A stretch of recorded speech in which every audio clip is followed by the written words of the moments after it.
आज की कहानी रुद्र की है। रुद्र एक लेखक है।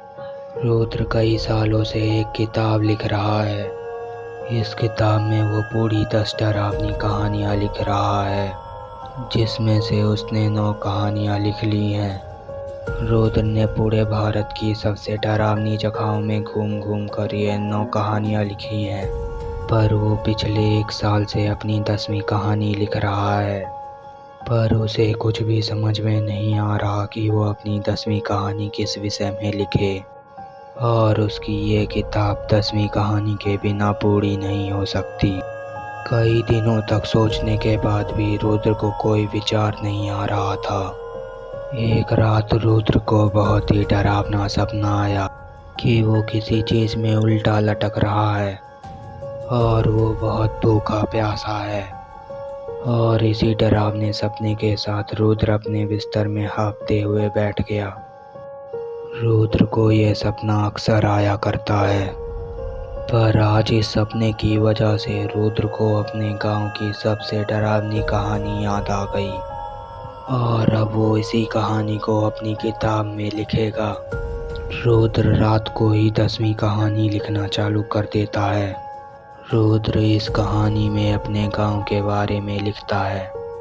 उसके गांव में हर गर्मियों में लोग रहस्यमयी तरीक़ों से गायब हो जाते हैं, और ये सब उसके गांव में पिछले 100 सालों से होता आ रहा है। गांव वालों का मानना है कि ये सब एक बरगद के पेड़ की वजह से होता आ रहा है, जिस पे एक चेतकिन का वास है। वो चेतकिन हर गर्मी लोगों का खून पीकर उन्हें मार देती है। रुद्र को इसके आगे की कहानी याद नहीं आ रही थी, तो रुद्र रात को ही बाइक लेकर अपने गांव की ओर चल दिया। वो अपने गांव में पहुंचा ही था कि उसकी बाइक बंद हो गई, तो रुद्र बाइक को धक्का देते हुए पैदल ही गांव में जाने लगा।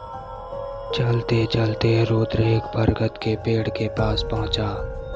ये वही बरगद का पेड़ था जिसमें गांव वाले बोलते हैं कि चेतकिन का वास है। उस पेड़ को देखते ही रुद्र को आगे की कहानी भी याद आ गई। वो पेड़ अपने शिकार को अकेले अपने पास किसी तरह बुलाता है, और उसमें रहने वाली चेतकिन उस आदमी को मार देती है। और रुद्र को ये भी याद आया कि बचपन में उस चेतकिन ने रुद्र पर भी हमला किया था, पर वो किसी तरह बच गया। जिसके बाद रुद्र के दादा ने रुद्र को गांव से दूर भेज दिया। और आज रुद्र ध्यान से सोचता है कि रात को सपना आना और बिना कुछ सोचे अचानक से गांव आ जाना, कहीं ये सब उस चेतकिन की चाल तो नहीं। वैसे भी ये गर्मी का ही मौसम चल रहा है। ये सब सोचकर रुद्र बुरी तरह से डर गया और बहुत तेजी से गांव के बाहर की ओर भागने लगा।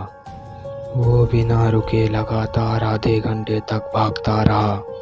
फिर वो अचानक से रुक जाता है, क्योंकि उसके सामने वही बरगद का पेड़ था। पर कैसे लगातार इतनी दूर तक भागने के बाद भी वो उसी जगह में कैसे पहुंच गया?